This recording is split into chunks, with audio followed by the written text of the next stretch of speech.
Hello and welcome back to the show, Internet friends. My name is Reed Dailey. This is the Dailey Blend show, and this segment is called the Weekly Rundown. So if you're new around here, this is where I feature stories I thought were interesting and notable across business and technology. I guess we could have called it the Intersect instead of the Weekly Rundown, but it is what it is. If you're noticing that I'm sounding a little more upbeat on this particular episode as opposed to the last episodes, there's no difference.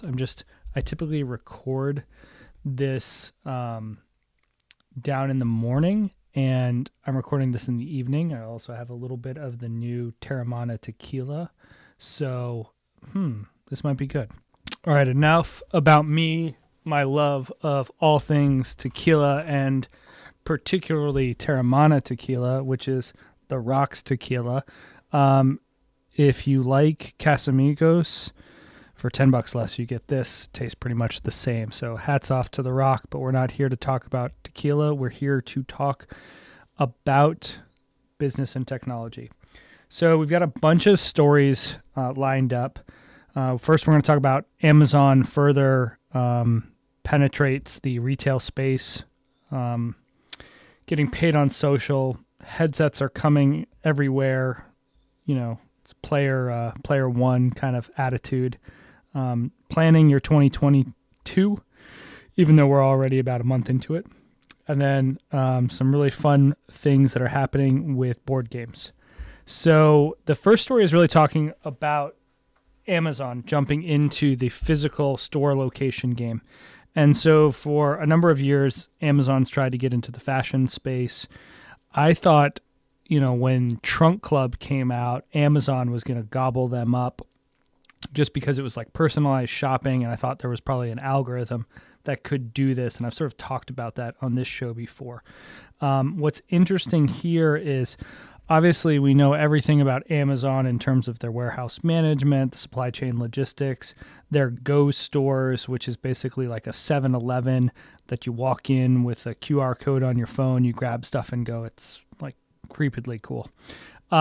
This, just from like the pictures and the descriptions, is going to be like a buy online, buy in-store and leave with product, or buy in store and have it shipped to your home. The power is you're using your like app. So the video kind of showed a person walking around the store. They hit the QR codes of all the products, and then they go into a dressing room. The dressing room has their name on the wall and then all the garments in the sizes they want. And then they're done drying them on and they say what they like, they didn't, and it's all packaged up and ready to go.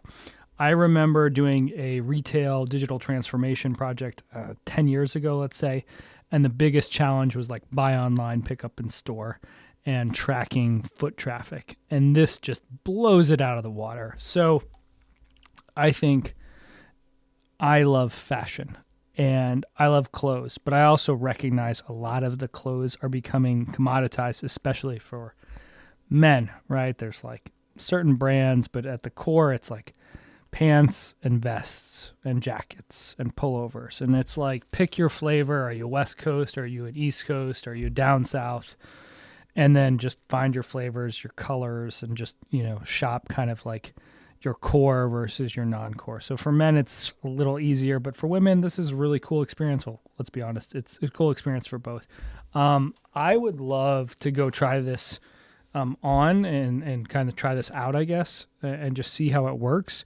But, if I'm looking at all the malls that are going out of business around the country, Amazon's going to likely pick up some of the physical space from some of these departing retail stores and, basically change the game is what I think is going to happen.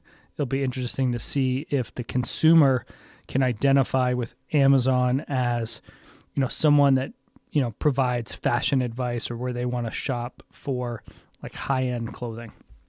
All right, the next is talking about TikTok is testing paid subscription for some influencers.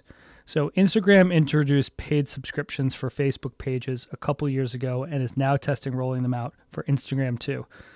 This brings new ways to monetize it for some of the most followed users and potentially can create content or even badges for paying subscribers, and reduces the need for other platforms like Patreon. It also potentially strengthens some creator ties to the platform at a time when TikTok is also reportedly testing similar moves. So this is like one part TikTok, one part Instagram. So really, let's cut to what's happening. So TikTok launched a fund for $200 million to support creatives getting supplemental investment to create rich content. And so when you think about it, like in terms of like what a Hollywood movie costs to make or just cost to advertise, right? I think these like big Marvel movies come in right around $100 million from just the advertising budget.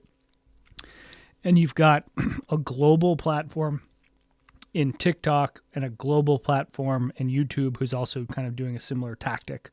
And they're giving $200 million for creatives, which is a ton of money for these folks. And most of the folks on like TikTok, and I'm also kind of commingling this with YouTube because they're doing the same tactics, keep a light team. It's like one person or a couple people. So they don't have a lot of overhead. And so $200 million goes a long way for creatives. You know, if you go and look at, let's say, your top 1,000 or even 10,000 users, you know, can you give them, you know, $5,000, $10,000 extra a year to create content? And where would that go, right? That would go for, you know, maybe a support staff, maybe better tech, maybe, you know, more throughput through augmenting, you know, your like non-primary responsibilities like creating the content. So, it's very like smart for these platforms to try to give dollars to creatives to not only like fuel more content coming on their platform, but to keep the creatives like engaged and liking and identifying that they are a TikToker, that they are a YouTuber. As someone who is on the back side or the front side of millennials, I don't know how you think of that. I am not on TikTok. So tell me why I need to get on TikTok instead of Instagram. I spend enough time on Instagram. I don't think I need to introduce TikTok, but if someone can tell me, I'll give it a go. So I put the title of our third story of We All Live in a Headset World. And this one is talking about how Google is reportedly planning a new AR set. So there's virtual reality where you're in a metaverse, and there's augmented reality, which just means you have glasses on or some sort of peripheral. You're walking or experiencing the real world. And if you could see me doing air quotes and giving funny faces, you'd laugh. And you're seeing things like if you said, hey, Google, help me find a gas station, or I need coffee, or where's the local Starbucks? And it would navigate you there. And you saw like them try to produce this 10 years ago, or I guess 8 years ago with Google Glass. It had mixed mixed reviews. And now you're seeing Google talking about this. There's rumors that Apple is jumping into this. I'm sure there's some rumors that Microsoft and Facebook are also going to be jumping into this.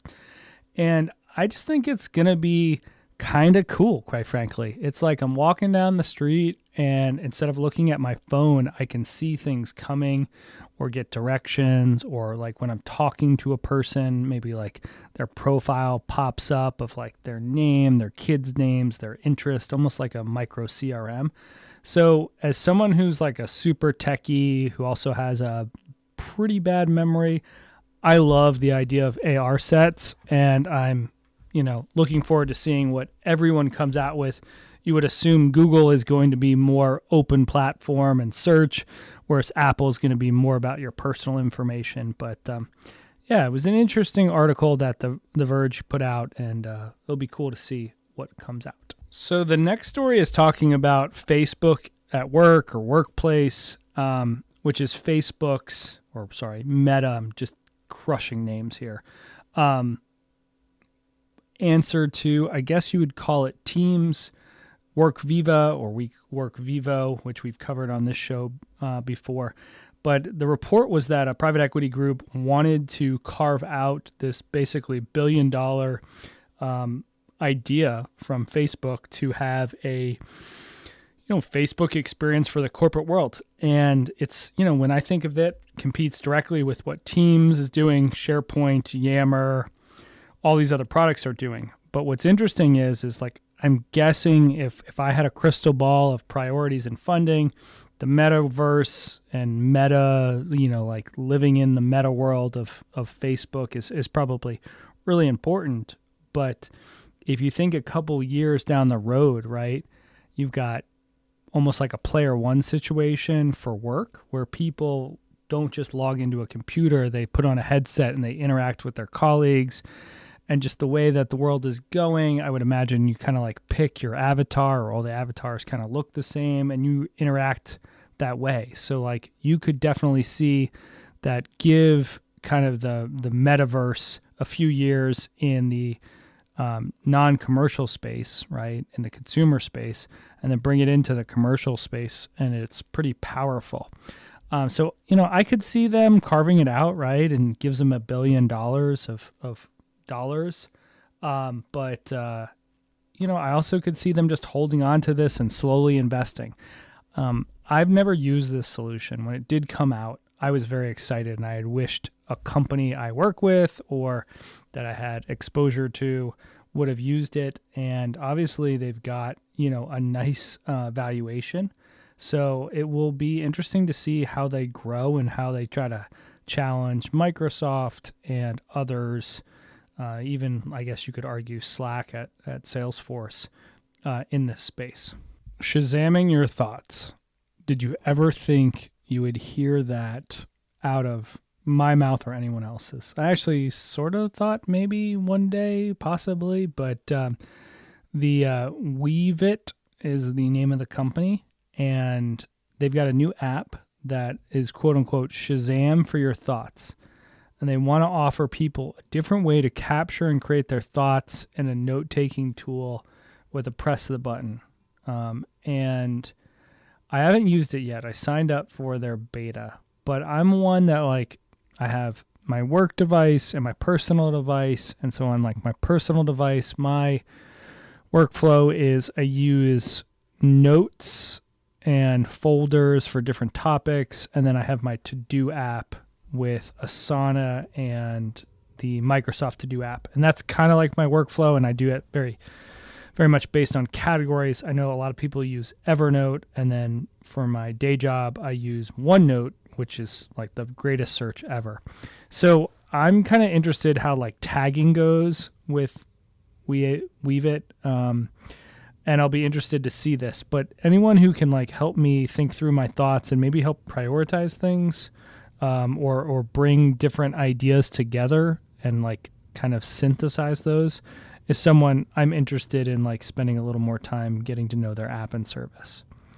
Next up is probably not like the hottest topic, but it is interesting of like the times. So G Suite or Google Suite or Google Workplace, whatever they're calling it today, is going to get a like new skinning and new integrations. And this is just like telling of times that all these companies want to have email and chat as like kind of the central theme of the cockpit when you're at work. And then they want to have like meetings, chats, integrations, workflow, all connected. And, when I think about like what Microsoft's doing, when I get an email, I almost get like annoyed. It's like, this is like the worst form of I said this, you do that, come back to me with what I need to do. Whereas when I get something on like Teams, I like it way more. It's much more collaborative. And with G Suite and chat, I'm not living in it, but I do use G Suite for like my personal and for Dailey Blend.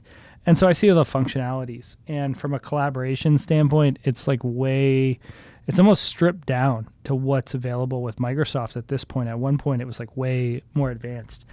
And I almost like it. It's just like a simpler look and feel. It's easier to use. There's less stuff.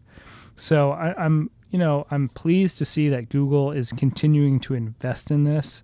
I think culturally more agile-oriented businesses thrive with G Suite. And so, I'm just continuing to see what they push to the product. The seventh story here is talking about annual reviews. And on this show, you've probably heard me talk about Brandon before. He's got like Be Present kind of blog on LinkedIn, and it's a company that he's working on. But it's really giving you tools and tactics to support being a more efficient, better operator. And one of them he put up, and we've got it linked on daileyblend.com. Go to the website. Is talking about annual review planning. And I thought it was really cool about just like how to complete an audit of last year, how to collect the following three key pieces of information to plug into his framework, and then like how to calculate like kind of what your hours are used for and, you know, what you're worth, and kind of like most of the framework is geared towards trying to figure out how much you should be charging or how much your time's worth. But I think, you know, move past just that and think about like what else can you be gleaming about, like the things that you're doing and like where you're getting the most value personally and professionally. So I always like frameworks like this and just kind of running through my year and seeing where I'm spending my time and what I could be doing better. I think most of my thinking is like, I can workflow things, I can automate things, I can streamline things. I need a template, and, you know, I'm going to continue down that theme in 2022. So we're going to close out this week's show with a story about the New York Times buying the popular puzzle game Wordle. And so this was great, right? Someone made this as a joke with their friends, and it caught on, and they never wanted to monetize it, is what I was told. But then I read that they were purchased for low seven figures. So, and it's always, New York Times has claimed they're always going to keep it free. But it's a simple crossword puzzle that's available every day. Hats off to the Wordle team, whoever you are, for building this. And, you know, as a newly subscribed New York Times company reader, I haven't gotten the print edition, but I'm about to start getting that. I'm excited to have access to this more regularly. And that concludes the February 2nd edition of the Weekly Rundown. So if you looked at the date, I thought this was cool. It was 02/02/22. I don't know. I just thought that was cool. But anyway, like, follow, and subscribe us on all things social. Then you can find me, Reed Dailey, at Reed Dailey on LinkedIn, Twitter, Instagram. I'm probably on Twitter the least, Instagram the most, and LinkedIn a couple times a week. Obviously, check out Dailey Blend and our new YouTube channel. We've got all the show content up there. So if you're not really into the subscribing thing on Apple Podcast or Spotify or Google, you could head there. And yeah, just enjoy the rest of your week. I hope you're staying warm with all this snow coming out. And I am going to wrap up my Terramana tequila and go ahead and play some paddle tennis. Gonna be on court number 2, so pretty fired up to get that chance to be on court number 2. And yeah, catch you guys next time.